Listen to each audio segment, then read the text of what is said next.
Verdict on the budget today from the Westpac Consumer Sentiment Survey. It's the best response since 2007, up 6% compared to being down 6% following last year's budget. The opinion polls might not be fully in his favour, but figures like that have helped the Prime Minister remove backbench pressure for leadership change. At a weapons systems supplier, Tony Abbott fires away. Frankly, this is the best budget ever for the small businesses of Australia. And it's hitting the target with his most important focus group, marginal seat holders. In Sydney, in the week following last year's budget, people were telling me what they didn't like, and in the week that we've had since this year's budget, they're telling me what they like, and it's a very different conversation.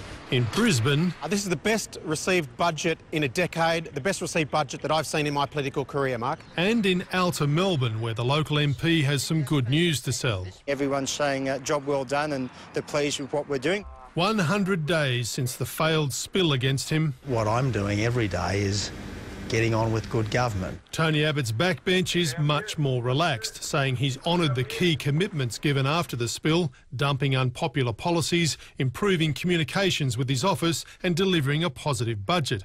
But there's one big red cross: the polls.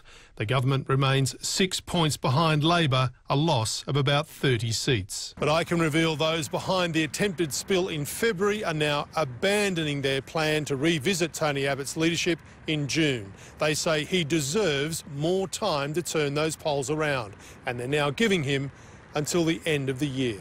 The marginal seat holders are full of praise. 10 out of 10 for Tony Abbott on getting rid of unpopular policies from last year that were not going to work. I've got no doubt his position's safe. Look, I think Tony was always safe. And the man who would replace him? I think that we will be led to the next election by Tony Abbott, and I hope we win the next election.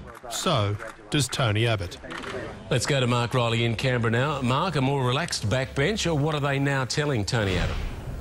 Yeah, Mark, they're telling him that the budget's lifting the government's fortunes out in their electorates. They just want to see it lift his fortunes and the polls. Tony Abbott is still unpopular with voters, and that is largely because of measures in last year's budget. Now, those key players are saying they know the Prime Minister is a fighter and they want to see him succeed, so they are giving him that extra time. But if things don't turn around by the end of the year and they're still looking at losing their seats, well, they say then they will be forced to revisit the leadership question, Mark. OK, Mark Riley in Canberra. Thank you.